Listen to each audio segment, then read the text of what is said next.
Hello everyone, Digmani Vitigala আপনাদেৰ সকলকে স্বাগতম জানাইছো R আজি আপোনালোকৰ লৈ আহিছো কটন কেঁচা পাটত বহুত বেছি ধুনীয়া কেইজমান কাপোৰ আৰু গোটেই কিছু কাপোৰ আজি আহিছে লগালগ আপোনালোকক দেখুৱাই দিছো আৰু চাওকচোন ইমান যে ধুনীয়া কাপোৰযোৰ এইযোৰ হৈছে এইযোৰ কটন কেঁচা পাটত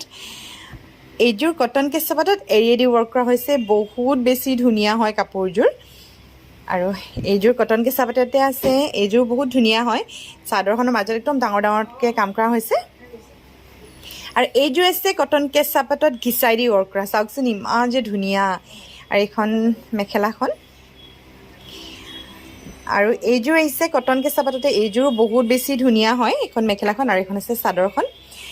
কটন কেঁচা পাটত এৰিয়েদি কাম কৰা হৈছে এইযোৰ চাওকচোন ভাল লাগিছেনে কটন কেঁচা পাটত এৰিয়েদি কাম কৰা হৈছে আৰু ৰংটো যে ইমান ধুনীয়া নহয়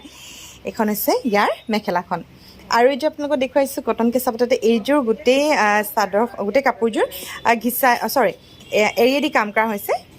গোটেই চাদৰখন চাওকচোন মেখেলাখন হৈছে এইখন আৰু এইযোৰ আছে এইযোৰ আৰু এই ৰংটো চাওকচোন বৰ ধুনীয়া হয় দেখিবলৈ বহুত বেছি ধুনীয়া হয় আৰু এইখন আছে চাদৰখন আৰু এইখন আছে মেখেলাখন গোটেই কিযোৰ কাপোৰৰ ভিতৰত আপোনালোকক কোনযোৰ বেছি ভাল লাগিলে আপোনালোকে জনাবচোন আৰু যদি আপোনালোকে ল'বও বিচাৰে মানে স্ক্ৰীনশ্বট কৰিব স্ক্ৰীনশ্বটত যিহেতু আমাৰ স্ক্ৰীনত নাম্বাৰ দিয়াই আছে তাতে আপোনালোকে কণ্টেক্ট কৰিব পাৰে কলো কৰিব পাৰে মেছেজো কৰিব পাৰে আমাৰ ভিডিঅ' চাই যদি আপোনালোকে ভাল পায় তো লাইক কৰিব লগতে শ্বেয়াৰ কৰিবলৈ নাপাহৰিব